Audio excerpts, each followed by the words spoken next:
ışığına düşen genciken etretmen Cenan havası ulolğun şirin çayını tiretmen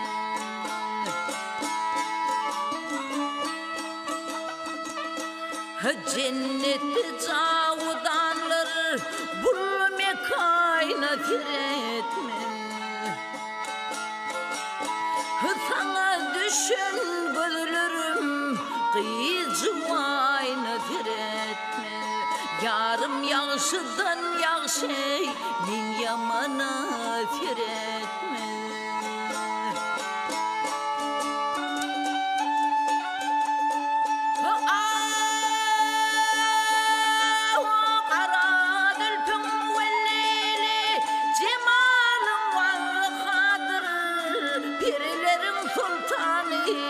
Husn içre padişadır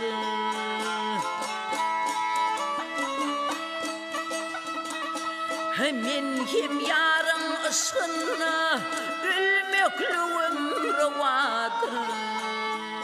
Mehrine dava germen iki gözüm güvedir Olsun kimin bu çeşmim üzgü yayına tiretmez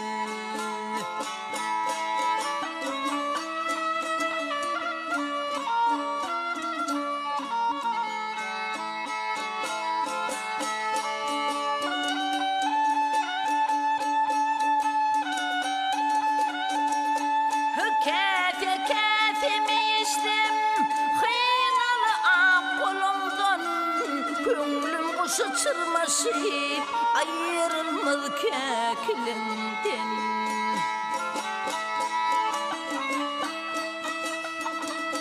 Hıcal çeker şekerleri dahan içre dilinden Hılvat yerde gelmedi Kuştum ince bilinden Bağırımda dal çıkın Arzuayna tiretmen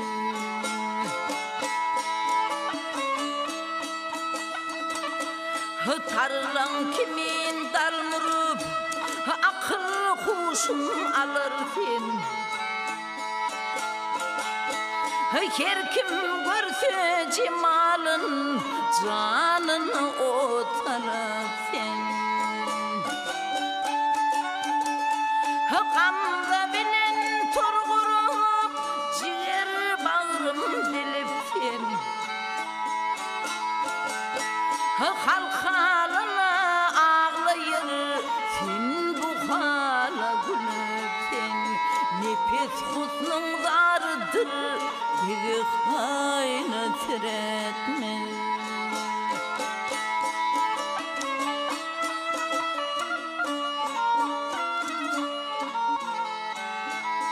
Nefes husnun dardır bir hayna tiretmez